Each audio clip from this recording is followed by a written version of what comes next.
Čiliukas, Jonį, aš apačią pasiimkam. Nepavyko visą Aš manau, žinokit, jeigu ką, mes parsiduotume už tiek irgi. Jo, parašykit. Atsipalaiduokit, reikia susitvarkyti Microsoft Teams. Pirmiausia, pradėkit nuo to. Vėlgi, nuo tada buvo tik tai kritimas ir nepasidarė stories ir reels nepasidarė. Tai kame problema. Jie nešoko iš tą trauką. Jie shorts neturi. 2 bitai. 2 bitai rėmėjas BSS. Sveiki visi, čia laida 2 bitai ir Lukas Lekevičius bei Jonas Keraitis. Prie mikrofonų sveikinamės iš Audioteka studijos, jau atsistojome į vieną vietą ir kaip visuomet jūsų technologijų naujienų apžvalga. Labas, Jonai. Labas, Keraiti. Labas. Kaip čia veikia viskas? Susipainiau, sveikinu su praėjusiu gimtadieniu. Labai dėkui. 27 tik vieną kartą metuose. Taip. Tai išlik jaunas. Reikia nedaužyti per stalą, ar ne, teisingai.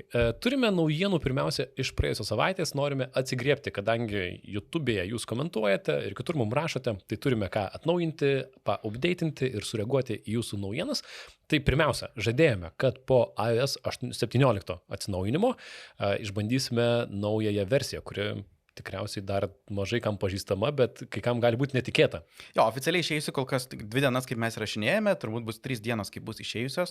Ir kaip Apple standartiškai daro, jie nebeišmetinėja tokių pranešimų, jog, išėjo nauja versija, atsinaujink. Tu turi pats eiti į nustatymus, pamatyti, jog išėjusi nauja versija ir nuspręsti atsinaujinti. Tai nebus, jog staiga visiems bus nauji vaizdai, bet jūs mūsų klausotės, tai jūs galite nueiti į nustatymus ir išbandyti, kaip atrodo skystas stiklas ir Taip. Panašus dalykai. Ir išbandyti naują skambučių patirtį, kol neišsijungsite naujo nustatymo. Kaip ta angliškai vadinasi šita patirtis? Ji vadinasi call screening, arba skambučių patikrinimas ir filtravimas toksai. Taip, ir tai atrodo taip, kad jeigu jums skambina nežinomas numeris, tas nežinomas numeris angliško balso yra nukreipiamas į tokį roboto auto atsakiklį ir sakoma, prisistatyk, kas tu toks ir ko tu nori. Ir tuomet tas žmogus, kuriam skambina, ekrane gali matyti, kad čia, pavyzdžiui, Lukas ir prisistato, kad jis yra paštininkas, apačioje nori užeiti į viršų. Mes norime tai pademonstruoti. Skambinsime iš mūsų operatoriaus telefono, kadangi Jonas turi mano numerį, net ir jį ištrynus gali jisai likti. Tai gyva demonstracija. Štai, spaudžiu skambinti, įsijungiu garsiakalbį. Hi, if you record your name and reason for calling, I'll see if this person is available. Čia Lukas ir Jonai, aš apačioje pasim kamuolį išeik žaisti futbolą su manim. Mano telefonas šiuo metu turėtų dabar nuskaityti, ką pasakė ir atsiųsti žinutę, kaip Lukas prisistatė. Laukiam. Taip, va. Nenustatė nei tavo vardo, nei dėl ko tu skambini, bet galim pažiūrėti, kokią žinutę man parašė. Sako, Čiliukas, Jonį, aš apačią pasiimkamų, you shake race, football, so when, instrument that? Geras. O tuo tarpu pas mane skamba muzikėlė, kuri laukia, kada tu priimsi skambutį arba nepriimsi. Ačiū už telefoną. Tai mes specialiai, aišku, be abejo, tai padarėme lietuvių kalbą, su anglų kalba tai viskas veiktų normaliai. Jo, jisai tuomet nuskaito ir vardą, ir priežastį, kodėl skambini, jeigu pristatai anglų kalbą, bet aišku, situacijos, su kuriuom susidursime Lietuvoje, bus ne angliškos. Taip, aš manau, kad žmonės apie tam nepasiruošę. Tai yra, tu skambinsi kažkam ir angliškai. Kažkas atsilieps angliškai, tu numesi ragelį, kas čia aš skambinu Jonui ir kažkas su manim angliškai kalba. Jo, nepažįstamas balsas sako, prisistatykite. Tai turėkite omenyje ir beje, galima šią funkciją išjungti, jeigu nori. Jo, kaip tą padaryti, nueiti į nustatymus, settings ir tada ten prie programėlį, tai truputį giliau paslėpti, arba galime tiesiog suvesti paiešką phone arba telefonas ir tai ta funkcija vadinasi call screening, tiesą sakant, nežinau kaip jie lietuviškai ją pavadino, ir ją galima išjungti, arba galima net keletą režimų, galima jog net neprašyti, jog žmogus prisistatytų ir iš karto mesti į balso paštą, galima tiesiog išjungti. Tai aš pats esu išjungęs po pirmos savaitės, kai supratau, jog man skambinantis nežinomi numeriai tiesiog pasiduoda ir net nebando manęs pasiekti. Paskui aš tavo SMS-ą, Jonai, kas čia pas tave kalba angliškai, ar ne? Gerai, kitas dalykas, kurio norime sugrįžti po praėjusios savaitės laidos. Labai ačiū, kad komentuojate, kad pasakote, labai įdomu iš tikrųjų bendrauti komentaruose. Tai kalbėjome apie iPhone Air naujai pasirodžiusį ir paminėjome, kad jisai, kadangi jis turi tik eSIM kortelę, neturi fizinės kortelės, jūs gerai mums paminėjote, nepalaiko mobilaus parašo. Ačiū Jums už pastabumą. Dar šiek tiek buvo diskusija, aš ten gavau vieną komentarą, kad Lietuvoje testavo, kalbėjo mobilūs operatoriai ir kad veikia esimas, tiesiog jie neįjungia, bet aš bandžiau atkasti tą informaciją, tai jinai nepasitvirtino, tokios informacijos neturim. Tai lieka tiesa. Su esim mobilus parašas neveikia ir tai šiaip gerai žinoti, aš niekada nežinojau, turėsiu omenyje ir man tai irgi yra didelis esim naudojimui, kasdienybėje, ne kelionėje. Jo, ir šiaip geras pastebėjimas, aš tuo nesusidūriu, nes aš esim naudojau tik tai užsienio kaip ir kontekste keliaujant, nesu pilnai perėjęs prie esim savo telefoną ir tiesą sakant naudoju tą mobilaus parašo esim kortelę, kurią, kai aš domėjausi, iš tiesų ten yra šiek tiek modifikuotas lustas, kuris slepia tą privatų raktą, kuris ir įgalina privatų tą mobilų parašą. Tai suprantama, jog tiesą sakant gali būti sunku migruoti tokią sistemą į esimus. Nežinau, gal aš manau, daug kas turbūt susiduria su tokia problema, tai tikiuosi, jog žmonės ją spręs, o gal visas mobilaus parašo standartas keisis, nežinau. Kol kas tai tikriausiai ateityje tai bus aktualesnis klausimas, nes vis daugiau telefonų gamintojų norės gaminti telefonus be fizinės SIM kortelės, nes ten galima įdėti kažkokią dar papildomą mechanizmą. Taip, net galima konkrečiai pasakyti, kiek mechanizmą galima įdėti, nes žmonės pamatavo praeitame telefono modelyje, Apple gamino vieną modelį visam pasauliu, tiesiog Amerikoje, kur pilnai palaiko eSIM, jie ten, kur būdavo SIM lustas, tiesiog įdėjo plastikiuką. Šiemet taip nedaro ir galima tiesiog pamatuoti, koks yra miliampervalandžių skirtumas tarp šitų dviejų modelių ir jis yra apie 50 ar 60 miliampervalandžių, kiek suvalgo eSIM kortelę, tai valio. Kažkiek, nedaug. Čia nedaug. Jo. Ir dar paminėsiu, jog ne mes vieni su tuo susidurėme Kinijoje. Apple sustabdė iPhone Air iš ankstinius pardavimus dėl būtent eSIM funkcionalumo. Tai įdomu. Nežinau, kodėl jie net planavo paleisti jį, žinodami turbūt, jog neveiks. Tai gal nežinojau, mes nežinojom, daug kas nežinojo. Galvoju, kaip jėga, esim, palauk, nėra mobilaus parašo. Įdomu. Tai va, turėkite omenyje. Dar vienas dalykas, kuris neveikia, kurį verta paminėti, praeitoje laidoje kalbėjome apie AirPods Pro 3, naujas Apple ausines, apie jas papasakojame ir paminėjome vieną įdomią funkciją, tai yra vertimą realiu laiku. Tu kalbi ir tau į ausis verčia, ką kalba kitas žmogus, pasakiška, nuostabu. Skamba žiauriai gerai, nekantrauju, kada mes galėsim tai išbandyti. Žinojame, kad lietuvių kalba greitų metų su tuo tame nebus, bet pasirodo ir Europoje šitą funkciją bent kol kas neveiks. Ir tai sužinojome ne tik mes čia pavėluotai, iš tikrųjų tai Apple paskelbė jau detalėse, paskui aprašė, kad nepameni jie priežasčių Apple, kodėl Europoje tai neveiks, bet mes galime nuspėti. Nes vėlgi ES reikalavimai yra, jeigu esi pakankamai didelis rinkos žaidėjas, o iPhone'ai yra rinkos žaidėjai dideli, tu privalai užtikrinti suderinamumą su konkurentais. Ir toks dalykas, jog abu naudoja AirPodus, abu turi iPhone'us ir jų iPhone'ai vienas kitam verčia jų kalbą, tai veikia tik Apple sistemoje. Tai neveiktų tarp iPhone'o ir Android'o, skirtingų dviejų ausinių kokio nors ausyse, kadangi Apple nesuteikia šito suderinamumo, tai neleidžia suteikti tokio dalyko. Ir čia jau ne pirma funkcija, kurios mes Europoje neturime. Tiesą sakant, viena didžiausių praeitų metų Mac OS naujienų buvo telefono transliavimas į kompiuterį, galėjant tiesiog iš savo stalo atsidaryti savo telefoną. Mirroring vadinamas. Jo, iPhone mirroring. Veidrodžiavimas. Ir naudoti jį lyg virtualų telefoną. Jau metai praėjo, visas pasaulis džiaugiasi, Europoje nepanašu, jog girdisi, jog kada nors turėtume šitą funkciją. O šiaip labai skamba kaip gera funkcija. Taip. Na taip, bet tikėtina, kad šita funkcija anksčiau kažkada atsiras. Europoje galbūt pavėluotai, o gal ir ne. Nežinau, nes to iPhone mirroring aš irgi turėjau labai daug vilčių, jog gal tai nepasistumdys pusę metų, pasistumdys 9 mėnesius, bet jau iki kitos operacinės gali išleis. Bet vis dar neturime ir nieko nesigirdi. Tai aš galvoju, jie turbūt nori nustatyti tą toną, jog jeigu tokius įstatymus leidžiate, mes su jumis nežaisime. Taip, jie sako, Europai, jūs čia mus stabdot, tai ir mes neskubėsim, pažiūrėsim, kaip seksis jums be tų funkcijų pagyvensit. Gerai, turime kitų naujienų, šiaip šiandien ta mūsų jau tradicinė laida, kur turime daug paskirų įvairių, pačių įvairiausių naujienų, pradėsim nuo lengvesnių ir visko turėsime. Maža gana naujiena, bet įdomi, jie seka didesnį naujieną apie Spotify. Man atrodo, daugelis naudoja šitą programėlę, tai Spotify nuo šiol jame, programėlėje, mobilėje, galima rašyti žinutes tiesiogiai kitam žmogui, draugui. Dar vienas socialinis tinklas. Kas to norėjo? Aš tai nenorėjau, bet jau parašiau draugams porą žinučių. Šiaip keista, aš nežinau, kaip dėl to jaučiuosi, man šiek tiek gaila, kad visi appsai, visos programėlės šiek tiek supanašėjo su laiku, ar ne? Visur atsiranda žinutės. Atsimenu prieš porą metų, dar seniau, kai pykome, kad štai Snapchatas padarė stories, tuomet buvo nauja, ar ne, arba reelsai video. Taip. Ir tada visur atsiranda ir messengeris, ir dar visur video. Tai dabar su žinutėmis tas pats. Na, bet dainą nusiųsti patogu, tai jeigu įdomu, galite išbandyti. Aš manau, Spotify pamatė, jog žmonės naudoja tą jų dalinimosi funkciją, tiesiog nukopijuoja nuorodą arba nukopijuoja ten tą pasidalinimo kodą ir eina į kur susirašinėja, į Messengerį, Instagramą ir sako, tai kodėl jie turėtų eiti kažkur kitur, mes padarysime susirašinėjimo platformą. Aš nežinau, kas naudosis tą platformą, nes atrodo labai prijungta ta funkcija. Kaip dabar LinkedInas kiša tuos žaidimukus ir aš galvoju, čia ne vieta tam. Čia ne tam susirinkti. Man patiko memai iš to, kur, pavyzdžiui, ten buvo memas, kad tu su jie mečini Tinderyje, aš jau jo Spotify žinutėse.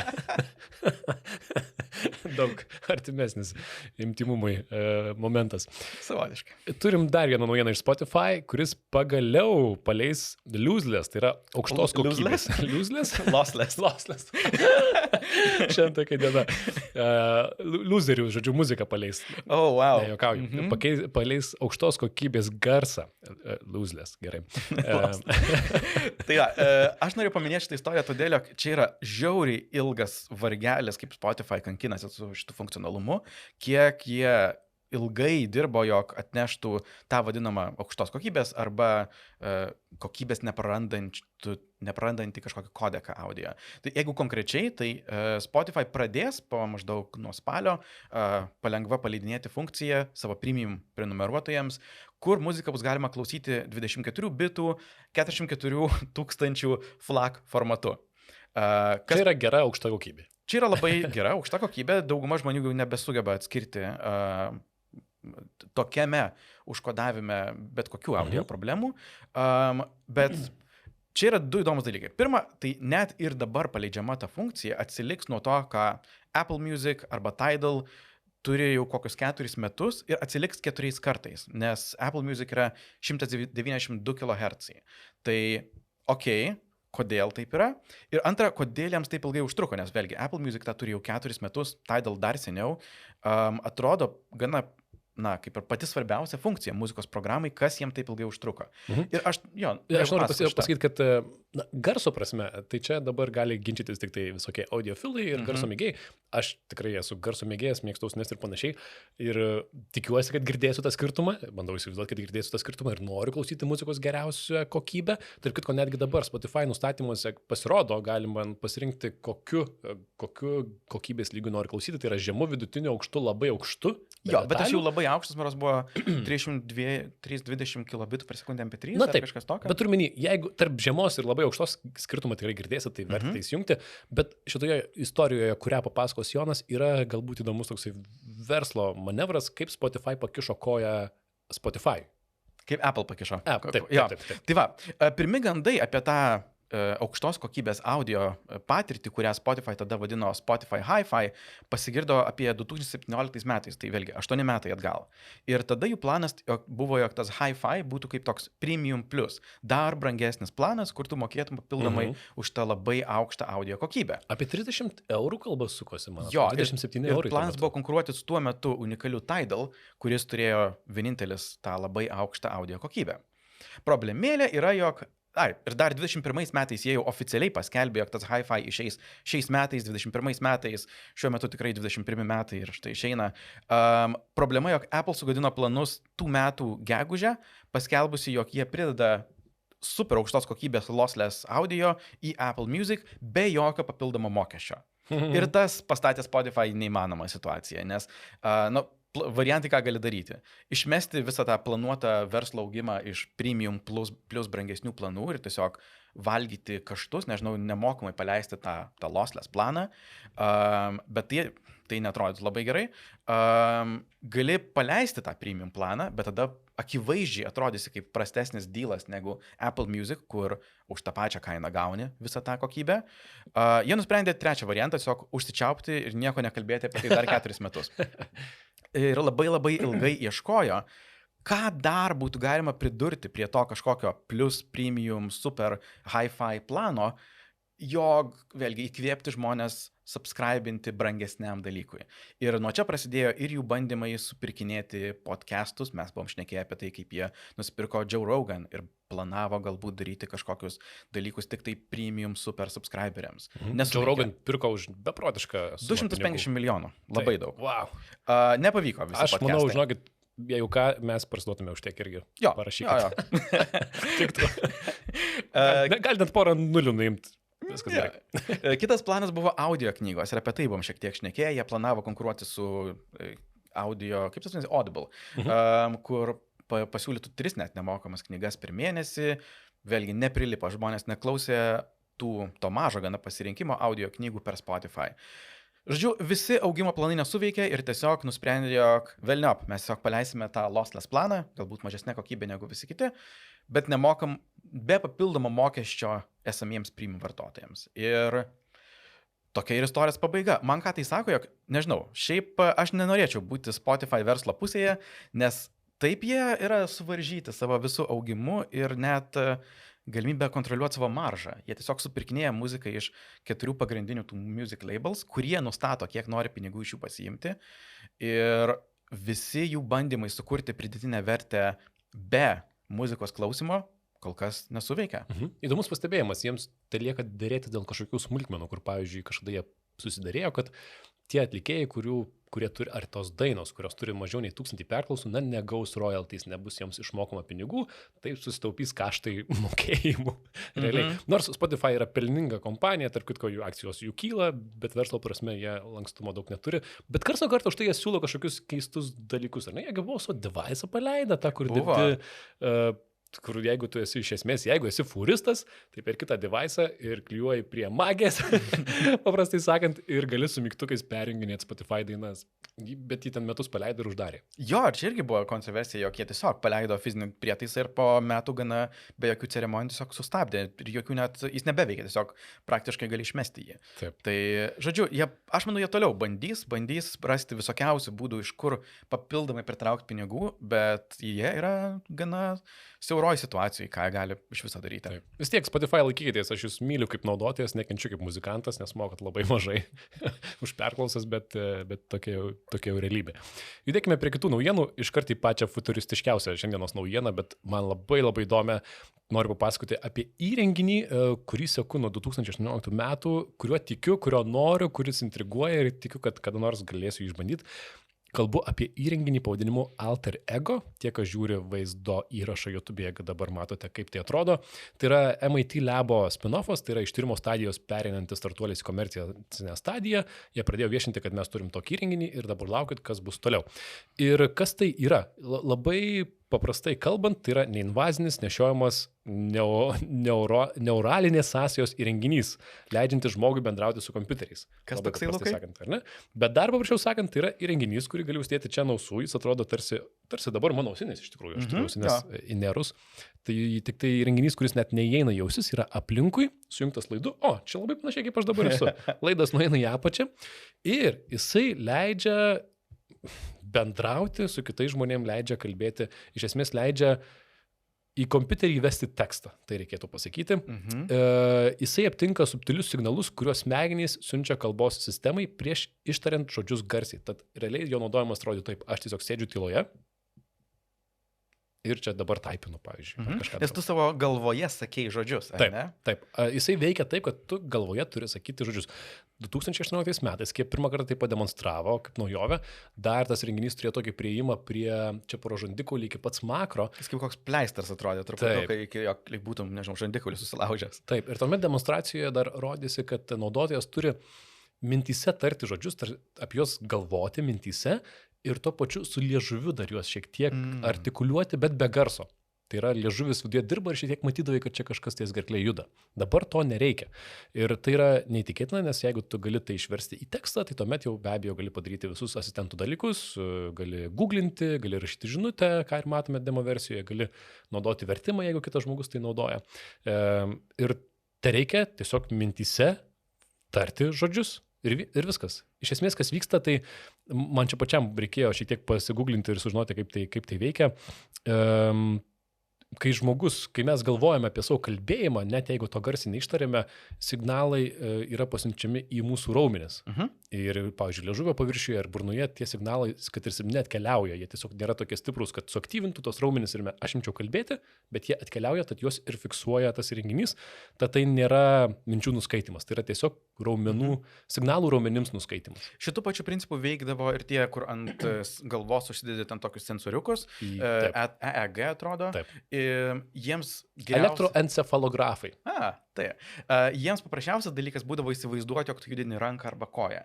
Tiesiog labai svarbu buvo įsivaizduoti, jog tu ją judini, jog tu siūstum tuos signalus, bet nežinau, kažkaip koja suprantat, jog tai yra netikras signalas turbūt, ar kažkas tame signale skiriasi, bet esmė tame, jog tai būdavo labai tokie akivaizdus 4 dalykai, kuri ranka judinama ir ar kuri koja. Tai visai turbūt įspūdingo, jog jie sugebėjo šitą technologiją, kuri, aišku, kaip EEG veikdavo gana grubiai, panašu jiems tą pavyko suspecifikuoti į burnos raumenų atpažinimą labai tiksliai. Taip, jie, aišku, bando nuspėti, jie spėja, kad greičiausiai čia naudotojas pasakė tokį ir tokį žodį.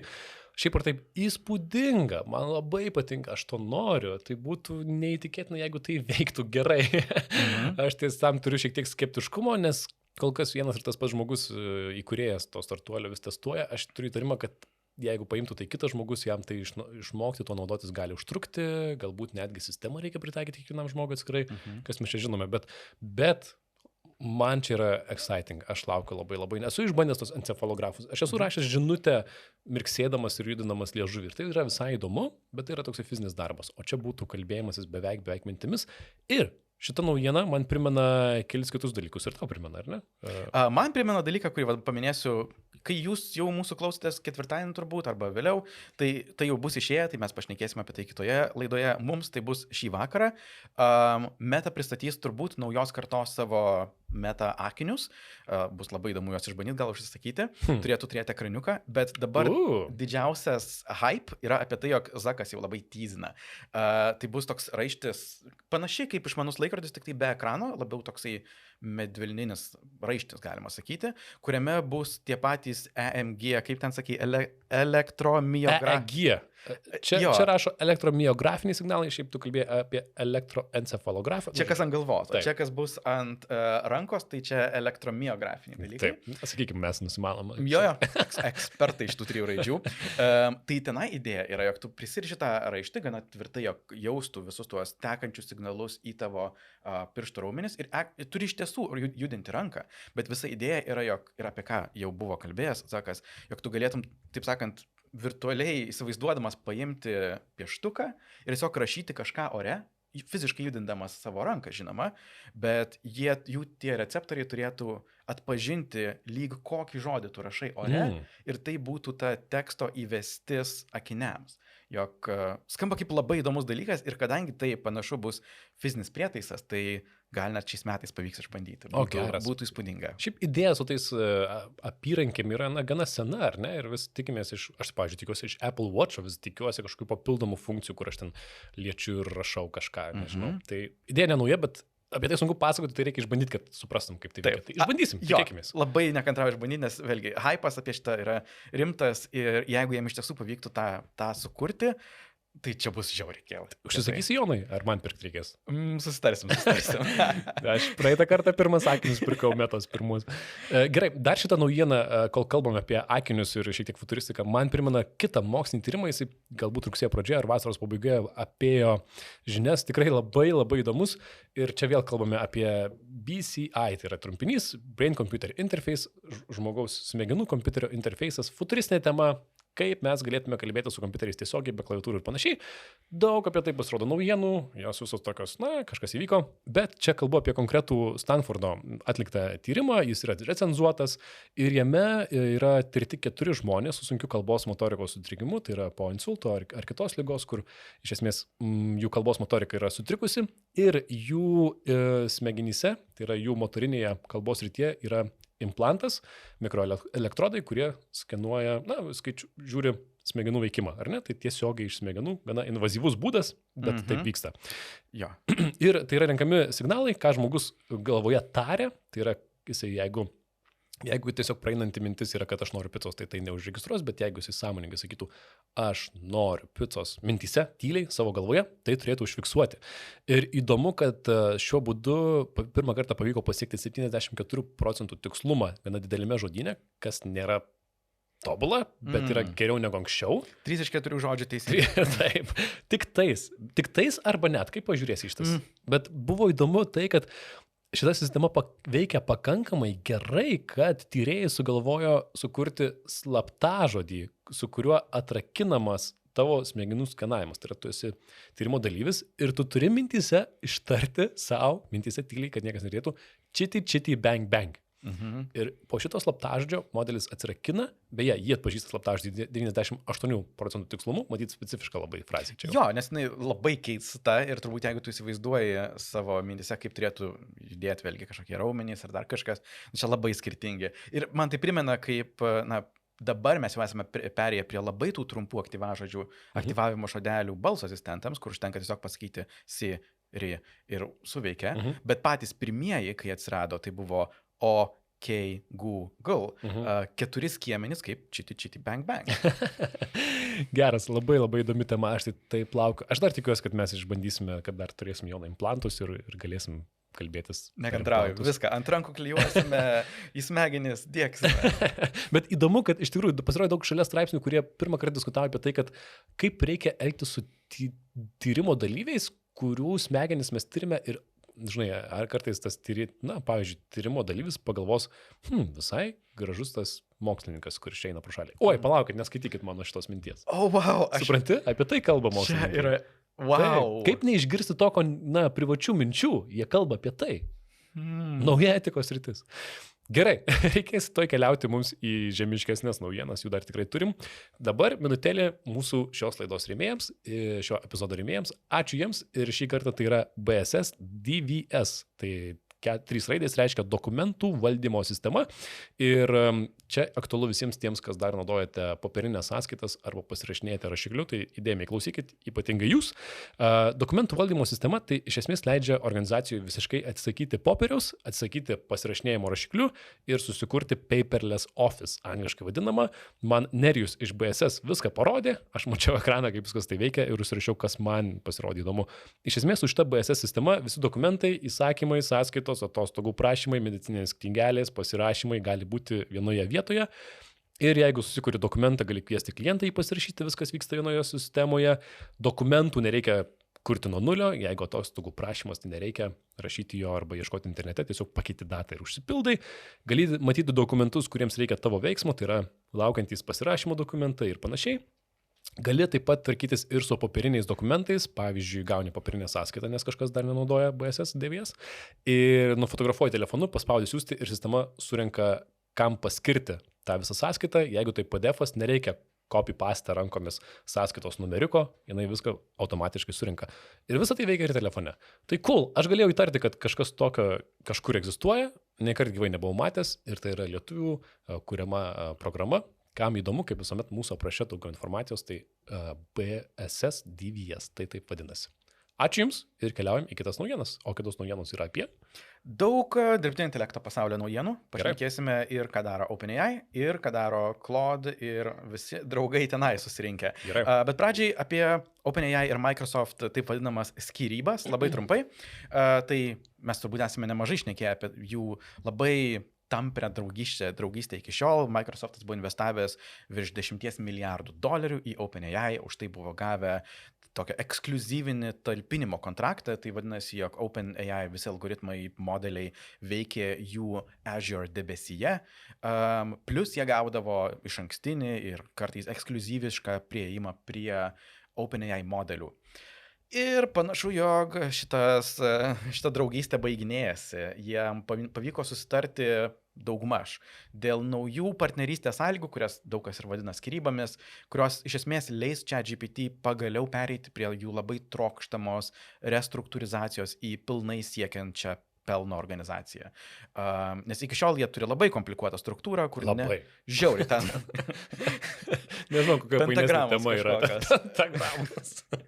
kur kažkaip nepelno organizacija valdo pelno siekiantį modulį ir dangau ten užvelta. Teisybės dėlė OpenAI buvo įkurta kaip nepelno siekianti ir visada pasaulyje per visą istorijos laikotarpį išliksanti nepelno organizacija. Turėjo būti. Fun fact, jie buvo įkurti kaip OpenAI. Ai, vis dar juokėtės. Visgi, šitas komplikacijos jiems padėjo, nepadėjo pritraukti kapitalo, kurio jiems labai trūksta šiuo metu, tai jie labai jau nori pereiti prie tiesiog pelno siekimo ir dėl to yra tos skyrybos su Microsoft. Visgi, šita draugystė tarp jų visą laiką buvo gana keista dėl to, jog iš vienos pusės jie draugavo, iš kitos pusės tiesiogiškai konkuravo, nes Microsoft turėjo savo Copilot ir mes esame čia net lyginę ChatGPT su Copilot galimybėmis. Bet to pačiu ir kartu jie. Jo, Na, žodžiu. labai keista, naujų sutarimų viskas turbūt bus šiek tiek paprasčiau ir OpenAI galės drąsiai ieškoti debesijos tiekėjų, iš kur tik norės. Šiaip ar taip, Microsoft, atsipalaiduokit, reikia susitvarkyti Microsoft Teams. Pirmiausia, pradėkit nuo to.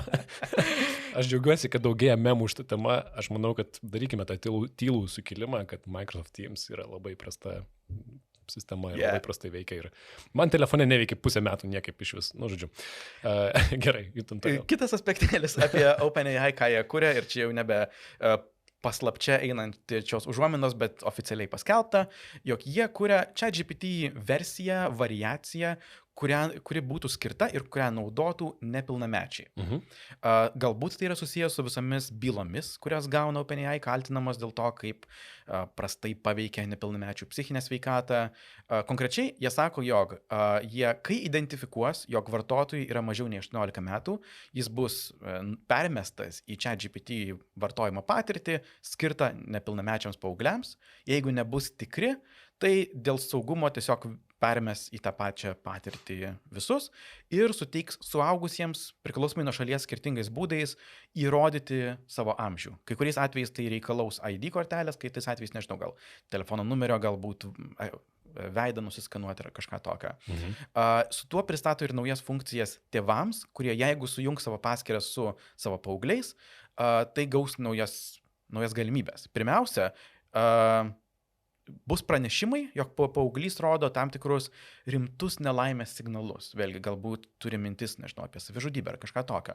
Ir tuomet tėvai galėtų vis tiek negalės matyti susirašinėjimo istorijos, bet gaus pranešimą, jog pokalbiai rodo prastus signalus. Antras dalykas, kuris mane taip šiek tiek nustebino, yra, jog leis tėvams formuoti gaunamus ChatGPT atsakymus. Kaip būtent tai bus padaroma, man nelabai aišku, bet būtų žiauriai keista, rizikinga, nežinau, savotiška, jeigu iš tiesų tau leistų parašyti vos ne promptą, per kurį ChatGPT atsakinės tavo paaugliui vaikui. Aš įsivaizduoju, čia gali būti labai kontroversiškų situacijų, kai kurie tėvai galbūt parašys, jog jeigu klausi apie homoseksualus, visą laiką rašinėk tik apie tradicinės šeimos vertybės ar kažką tokio. Tai nežinau, kaip čia Pandoros dėžė, kurią galima atidaryti. Bet šitą funkcionalumas, ta vaikų versija jau veikia, jau jinai pasiekiama ChatGPT ar... Ji yra oficialiai paskelbta, bet dar neišleista. Aš manau, kad jie dar šiek tiek kalba ir gal dar viskas bus kitaip, nes be abejo, jie yra prispausti dėl tų bylų. Mes šiek tiek aptarėme, mažiausiai ChatGPT turi vieną konkretų įvykį, kai nepilnametis susirašinėja su ChatGPT, paskui nusižudė ir tai yra labai atrodo artimai susiję, Perplexity lygiai tokioje byloje ir netgi manau, kad galbūt susiję su to, kad Federal Trade Commission, FTC Amerikos dabar pradėjo tyrimą 8 ar 7 kompanijoms, kaip chatbotai naudojami kaip kompanionai paauglių, kadangi kitas tyrimas parodė, kad didžioji dalis Amerikos paauglių naudoja dirbtinį intelektą kaip kompanionus, tai yra ne darbui, bet pasitarti, pasikalbėti ir panašiai. Tai dabar tyrimas vyksta ir kompanijos turi pradžiai pateikti informaciją, kaip jūs monetizuojate, iš kur jūs gaunate informaciją, kaip jūs darote ir panašiai, bet su idėja, kad surinksim informaciją, jeigu nepatiks, tai bausim jūs. Ir netgi Samas Altmanas viename interviu dabar sakė, kad šiaip tais jo pasiūlymas buvo, aš norėčiau, kad jeigu paaugliai kalbasi su ChatGPT apie, pavyzdžiui, savižudybę, kad tokiu atveju būtų galima automatiškai iškviesti policiją. Jisai tokį siūlymą, jam tai palengvintų naštą. Tas buvo pakartota ir straipsnė, kuris pristatė šį funkcionalumą, konkrečiai pabrėžė, jog jeigu nepavyks susisiekti su tėvais gavus tuos signalus, jog vėlgi rodo rimtus nelaimės signalus, bus tiesiogiai kviečiama policija. Tai akivaizdžiai apie tai galvoja ir dirba. Jie taip pat beje pabrėžia ir tą kompanionų aspektą, jog ta versija arba variacija ChatGPT, kuri bus skirta nepilnamečiams, bus specialiai treniruota neiti į kompanioniškas kalbas. Svarbiausia, jog virtualiai neflirtuotų. Taip, mano požiūriu, tai būtų labai sąžininga, jeigu ChatGPT ir kiti įrankiai turėtų funkcionalumą, kurie leistų tėvams turėti kažkokį kontrolę, ar saugumo garantijas, ką veikia vaikai. Be abejo, neleistų skaityti jūsų surašinėjimų, nes tai visą sulaužyti visą idėją, bet įdomu, ką paleis ChatGPT, papasakosim ar ne, nes dabar čia tik tais kalbos. Taip. Bet tikėtina, kad tai nutiks. Kita naujiena, vėlgi iš ChatGPT ir taip pat Claude temos, tai tiek Anthropic, tiek OpenAI pasidalino 2 tyrimais, kaip naudojami jų įrankiai ChatGPT ir Claude. Visą laiką įdomu į tai pažvelgti, nes galima pasižiūrėti, ar aš tam naudoju, kam pasaulis naudoja ir panašiai. Tai pirmiausia, trumpai apie ChatGPT tyrimą, kuris apėmė netgi 1,5 milijono pokalbių. Be abejo, jie buvo anonimizuoti, niekas jūsų asmeniškai tai neskaitė ir panašiai, bet tai yra gana didelis tyrimas. Kas jame rasta, iš karto einu į išvadas, tai kad moteriškų naudotojų dalis padidėjo per porą metų nuo 37 iki 52%. Yes. Tai kas yra gerai. Pradžioje ChatGPT buvo tarp vyrų gerokai populiaresnis, panašu. Taip pat man įdomu, kad maždaug 30% viso naudojimo yra susijęs su darbu ir 70% nesusijęs su darbu. Kas man sako, kad 70% didžioji dalis yra ne su darbu susiję, tai yra pasitarimai, vėlgi sveikata ir panašus dalykai, ar ne? Jo, receptai, kas tik tai nori. Taip, apie pusę pranešimų klausimų yra klausimai, tai yra, kur tu klausi ir tikės atsakymo. Kita dalis mažesnioji yra veiksmai, tai yra padaryk, suplanuok, programuok ir 11% iš vis apima naudojimo, kuris nėra nei klausimas, nei veiksmas. Tai va, įdomu, man įdomu, kad ChatGPT šitame tyrime paminė, kad mūsų įsitikinimu prieiga prie dirbtinio intelekto turėtų būti suprantama kaip basic right, kaip pagrindinė, esminė teisė. Aš manau, apie tai ateityje dar mes diskutuosim. Samas Altmanas apie tai jau yra kalbėjęs net 5 metai atgal, jisai mėgsta kalbėti apie nebūtinai, kaip ten tas vadinasi, basic income, universal basic income, jis nori kalbėti apie universal basic compute, jog žmonės turėtų prieimą prie tam tikro kažkokio komputavimo, kompiuterinio resurso, tai aš įsivaizduoju, jog taip, ChatGPT labai norėtų, jog žmonės galvotų apie save, apie tai, kaip kažkokį, kaip vanduo, elektra ir ChatGPT. Wow, aš galiu įsivaizduoti tokį scenarijų ateityje, kai kokia nors nelabai demokratiška šalis užėjus protestams išjungs ne tik socialinius tinklus, bet ir, pavyzdžiui, ChatGPT. Ir tuomet prasidės Amerikos spaudimas įjungti, nes čia yra mūsų įrankis ir panašiai. Čia mano fantazijos. Kitas tyrimas, kurį noriu paminėti, tai yra Claude, Anthropic kompanijos, Claude įrankis, ChatGPT konkurentas, galbūt naudojate, galbūt ne. Tai jie paminė, kad per 2 metus padvigubėjo darbuotojų Jungtinėse Amerikos valstijose, kurie naudoja dirbtinį intelektą darbe, nuo 20 iki 40%. Coding, tai yra programavimas, vis dar dominuoja kaip Claude pagrindinis naudojimas, daugiau nei 3/4 naudojimo yra programavimo, labai sąžininga. Programuotojai labai myli Claude, aš irgi jį labai mėgstu. Taip. Liepiančios užklausos, kur naudotojai nurodo Claude'ui pačiam padaryti užduotį, yra 27%, tai yra sumažėjo nuo 30, padidėjo nuo 27 iki 39. Dar jie labai įdomiai, kadangi Anthropic mes jau esame minėję, jie labai siekia lygybės ir tokių demokratinių naudojimo dirbtinio intelekto, jie aptaria, kaip skirtingose rinkose naudojama, tai ir panašiai. Šiaip labai įdomus tyrimas. Paminėta, kad pavyzdžiui Kanada, Singapūras, Australija gerokai daugiau naudoja Claude, ko ir galima tikėtis, negu kitos beaugančios ekonomikos. Jie netgi paminė, kad, pavyzdžiui, lokali ekonomika keičia tai, kaip naudojamas Claude ir, pavyzdžiui, Jungtinėse Amerikos valstijose, Kalifornijai daug daugiau naudojamas IT srityje, Floridoje finansiniai servisai ir dokumentų apdirbimas Vašingtone, kas visai logiška. Labai norėčiau pažiūrėti, kaip skiriasi naudojamas Claude ar ChatGPT Vilniuje, Klaipėdoje ir Druskininkuose, pavyzdžiui. Šiuo konkrečiu pavyzdžiu, tai čia atrodo, vėlgi yra tam tikri, IT centrai, yra tam tikri duomenų arba valdymo dokumentų tvarkymo centrai, tai jog IT yra populiariausia Kalifornijoje, kur yra Silicio slėnis, arba dokumentų tvarkymas yra populiariausias Washington DC, kur yra vėlgi visa valdžia, gal per daug nestebina, nes turbūt to ir tikėtumėsi tokioje šalyje, kurie turi miestus su specializacijomis. Taip. Ir pabaigai tikriausiai vienas grafikas, kuris nustebina, jame yra pažymėta Lietuva, ir kitur matome Lietuvą, tarp kitko, tai čia Lietuva pačioje, apačioje ir per vidurį. Ir ką tai reiškia? Ir gana tokios neintuityvios išvados iš to plaukia. Tai viename grafike matome, kad iš esmės Lietuvoje populiacija, kuri naudoja Claude, yra vidutiniška. To ir tikėtumės iš jos, paskaičiavus, kiek yra darbingų žmonių ir kiek jie naudoja Claudą, mes esame per vidurį, nei atsilikę, nei labai viduryje.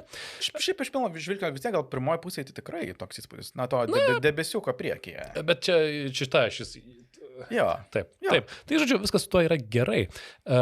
Bet mes esame viena mažiausiai automatizuojančių šalių. Tai yra, mes naudojame jį kaip pagalbininką, o ne kaip savarankišką vykdytoją. Ir gali tai skambėti kažkaip blogai, ar ne? Mes čia nemokam automatizuoti. Aš kai šitą perskaičiau iki paaiškinimo, tai man irgi pasirodė toks, taip, aš irgi galvočiau, jog automatizavimas yra toks kitas lygis naudojimo. Taip, o būtent šitam tyrime pasakojama, kad automatizacijom arba tiesiog užduotim, kurias, savarankiškai tu padaryk ir aš pasimsiu rezultatą ir kažką su juo veiksiu, o ne kartu darykime, tai daugiau daro besivystančios ekonomikos, Indija, Nigerija ir panašiai, o to šalys, kurios naudoja intensyviau ir ekonomiškai pažangesnės, jos naudoja daug daugiau ne pilnai automatizacijai, o naudoja bendradarbiavimui su dirbtiniu intelektu. Tai nėra blogai. Labai įdomus pastebėjimas. Taip. Aš nežinau, kiek lengva tuo patikėti, bet jie protingi žmonės, tai aš patikėsiu. Aš irgi, jie sakė patys, kad čia tai tikėtina, kad reikia daugiau tyrimo, bet iš esmės, kuo daugiau žmonių ima naudoti įrankius, tai jų naudojimas pasikeičia nuo automatizacijų į augmentacijų. Tai yra, bendrauju kartu su dirbtiniu intelektu. Tikrai nepagalvotum. Jo, neintuityvus pastebėjimas. Įdomu. Gerai. Tai va, šiaip šaltinį, kaip visuomet pasidalinsime, dubitai.com, ten viskas yra labai išsamus tyrimas, tikrai vertas dėmesio, kam įdomi šios temos. Turim dar 4 naujienas, kurią iš jų norit toliau paimti? Tikrai reikia apie video, apie Vimeo pakalbėti. Tikrai reikia. Taip, pašnekėkime apie tai. Vimeo. Kas tas daiktas? Aš spėju, kad dauguma esate matę ir girdėję Vimeo, galbūt nelabai daug video esate tenai matę, bet tai buvo... Žino žmonės, ne jaunuoliai mūsų klauso. Vimeo.com, video platforma. Jo, seniai jie buvo turbūt rimčiausias konkurentas, ką YouTube'as per savo istoriją yra turėjęs. Jis niekada nebuvo pasiekęs to lygio, kaip turi YouTube'as. Aš net nežinau, arba pasiekęs net 10% to masto kada nors. Nes jų auksinis amžius buvo turbūt 10 ar 15 metų atgal. Ir nuo tada didžiąją dalimi tik tai žemyn, bet naujiena, apie kurią noriu paminėti, yra, jog Europos turbūt didžiausi tokie appsų gamintojai ir supirkinėtojai Bending Spoon perka visą video platformą Vimeo už $1,38 milijardo, kas yra mažai, ypač tokiai video platformai, kuri savo vėlgi pike tapo viešai listinguota kompanija. Tai, tu tikėtumės, jo kompanija būtų verta daugiau negu $1 milijardo tam, jog būtų viešai listinguota, bet jos vertė labai smarkiai nukrito daugiau nei 90% nuo 2021 metų, kai buvo po koronaviruso didžiulis pakilimas, vėlgi visa video industrija bandė virtualiau atlikinėti savo visas funkcijas. Tada atrodė ateitis gana šviesi, bet vėlgi nuo tada buvo tik tai kritimas. Nepasidarė stories ir reels nepasidarė. Štai kame problema. Jie nešoko iš tą traukinį. Jie shorts neturi. Štai kame. Jie tiesiog aukštos kokybės video palaikė, tik tai tiek. Jo. Vėlgi, istorijos moralas, kurį dar dėl ko norėjau pašnekėti apie tai, yra, jog laikas parodo, jog niekas nesugeba suformuoti rimto konkurento YouTube'ui. Daug kas bandė, Meta su Facebook video ir Instagram video, Instagram TV, kas nors gal atsimena, yra bandę galbūt galvoti, kaip galima išmušti YouTube iš video sosto internete, bet YouTube'as yra 99,9% turbūt tokio ilgo formato video ir mes net kaip podcasteriai pereiname į YouTube. Taip. Tai crazy kaip. Nėra konkurentų jiems. Aš jeigu būtumėt paklausti to Luko, kuris prieš 15 metų naudojosi Vimeo, man atrodo, vienu metu jie turėjo didesnį netgi video limitą, kur gali kelti geresnę kokybę negu YouTube. Taip, vienu metu buvo tarsi konkurentas ir ten video tokie buvo labiau meniški ir panašiai.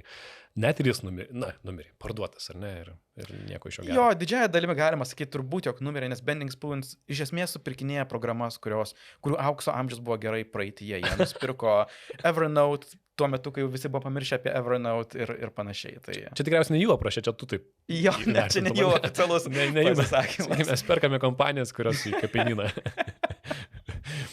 Gerai, kita naujiena, kurią, žinau, Jonai tikrai noriu papasakoti, ir tai čia yra geekiškas dalykas, bet visai svarbus, ir nepridėjome prie tai laidoje, tai yra iPhone'as ir Memory Integrity Enforcement. Ką tai reiškia? Jo, čia labai geekiškas dalykas, bet aš apie jį pabandysiu papasakoti. Gal jums pasirodys aktualu, man tai net pasirodė kaip viena svarbiausių priežasčių, jog jeigu aš pirkčiau iPhone 17, galbūt aš pirkčiau būtent dėl to. Okay. Tai Apple turi tokių keletą vidinių blogų skirtingoms komandoms ir viena iš jų yra jų saugumo tyrėjai ir jie pristatė, ką naujo sugebėjo įdiegti į iOS 26 plus A19 procesorius, kurie yra iPhone 17. Ir tai vadina Memory Integrity Enforcement, atminties tokio vientisumo užtikrinimą. Ir tai yra sistema, kuri užkirs kelią didžiausiams iki šiol populiariausiams saugumo spragoms ir su tuo susijusiams atakoms. Bendrai pabrėžia iOS ir tiesą sakant, visos mobilios, beveik visos modernios operacinės sistemos yra labai saugios.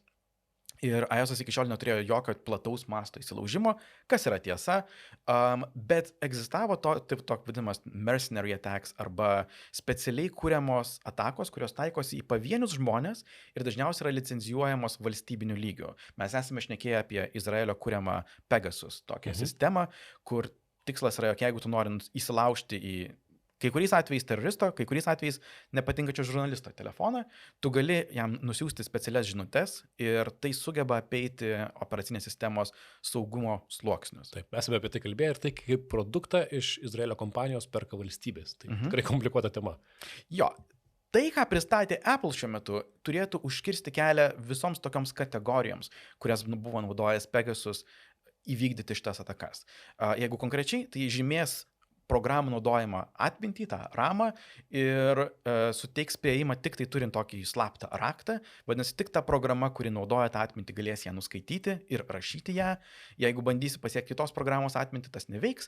Ir taip pat neveiks, jeigu bandysi nuskaityti atmintį už tau suteiktų ribų arba po to, kai jinai yra išvalyta. Tai čia tas iš esmės apibrėžia visas kategorijas, kurias buvo naudojęs Pegasus apeiti sistemos saugumą ir įvesti kažkokią spragą. Skamba, kad jiems pagaliau pavyko iš esmės įveikti būtent Pegasus programos skylę, ar ne, nes jie turėjo kažkokį būdą, kaip nulaužti bet kurį telefoną iki šiol, ar ne? Tai buvo principai, kuriais veikė visos tokios atakos.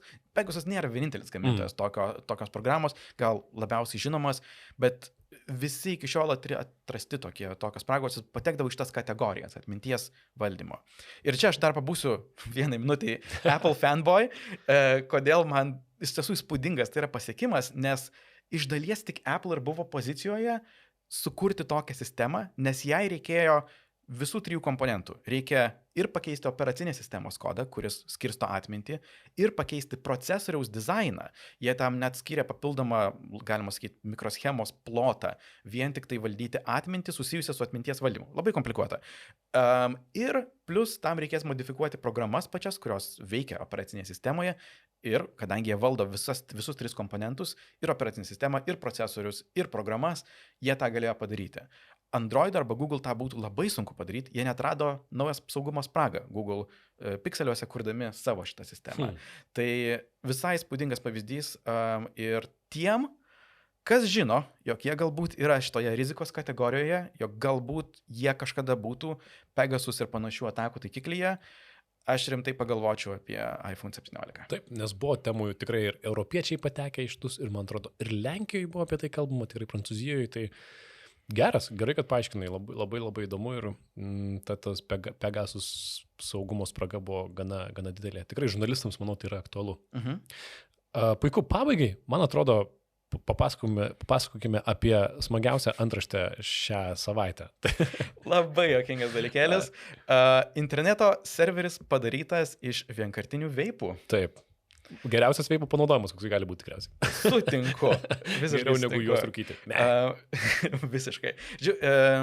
Toksai, galima sakyti, originalaus hakerio žodžio prasme, toks programuotojas, kuris mėgsta klijuoti ir daryti netikėtas dalykus su technologijomis, vardu Bogdan Ionescu. Jisai iš draugų ir šeimos rinko vienkartinius tuos veipus, kurie man taip nepatinka, nes vėlgi, išmetama technologija. Eitinu. Visiškai. Ir nusprendė pažiūrėti, ką su tais procesoriais ir baterijomis, kurie yra tuose vienkartiniuose veipuose galima padaryti. Ir jis atrado, jog ten iš tiesų yra stebėtinai galingi procesoriai, į tas išmetamas mikroschemas įdedami, tiek galingi, jog jam pavyko savo puslapį apie šitą veipą įdėti į veipą ir gali tiesiog iš veipo skaityti apie tai, kaip veikia web serveris veipe. Hostina webpage'ą veipe viduje. Taip, tu tiesiog eini į interneto adresą ir tave nukreipia į mikroschemą, kuri yra tiesiog išimta iš to, kas buvo turbūt bandoma išmesti tiesiog iš šiukšliadėžę. Tai vėlgi, kadangi man taip smarkiai nepatinka visa ta kategorija. Pritariu, Jonai. Nes, vėlgi, jeigu ten nori trūkyti, nežinau, jūsų gyvenimas, Nori ką tik trūkyti, norit. tai jūs nušokit nuo skardžio, jo, galite. Jo, bet bent jau neišmetinėkite baterijų ir mikroschemų į aplinką, kuriuose yra vėlgi, ten yra daug žalingų chemikalų, ten niekos nėra perdirbama, per smulkią elektroniką, per smulkios baterijose kažkam būtų naudinga, tai yra tiesiog sukuriamas tas vadinamas e-waste ir žmonės apie tai negalvoja ir čia yra gera iliustracija, vėlgi, kiek daug ten visko yra sudedama, tiesiog mini kompiuterius. Tragedija. Man šita tema, antraštė tikrai buvo juokinga šitos naujienos ir jinai man priminė visai neseniai, prieš mėnesį tokį pasirodžiusį YouTube video, labai gerą, juokingą, jis vadinasi angliškai I saved a PNG image to a bird. Lietuviškai tai yra, aš įsaugojau PNG paveikslėlį paukštyje. Šitas video mane taip pradžiugino, kai aš jį pamačiau, aš iškart pažiūrėjau, jis man metų pusmečio top video. Taip, tai įdėsim prie šaltinių, kam įdomu pažiūrėsit. Ir visas tas beje YouTuberis vardu Ben Jordan taip pat vertas dėmesio, jis protingas nesąmonės daro. Taip, bet man patinka, man vietoje espreso, aš kai scrollinu internete ir tokia antraštė. Tai va, štai kaip išsaugoti paveikslėlį paukštyje ir žmogus džiunglėse vaikšto. Gerai, čia ir sustokime, nemažai naujienų prikalbėjome, tokia tradicinė laida apie viską po truputėlį. Grįšim po savaitės, sakom. Pašnekėsime apie akinius naujus? Apie akinius jau turėsit po savaitės? Aš neturėsiu, bet bent jau papasakosime, kas išėjo. Ne, tai nusipirkti. Ai, gerai, supratau. Dabar eisime aiškintis, kas perka. Gerai, tai ačiū, kad klausotės, kaip visuomet komentaruose susitikime technologijų naujienos Facebook grupėje, rašykit, komentuokit, sakykit, kas fainai, kas ne fainai. Ir iki kitos savaitės Lukas Keraitis, Jonas Lekevičius ir Dubitai atsisveikina. Iki. Čiau. 2 bitai.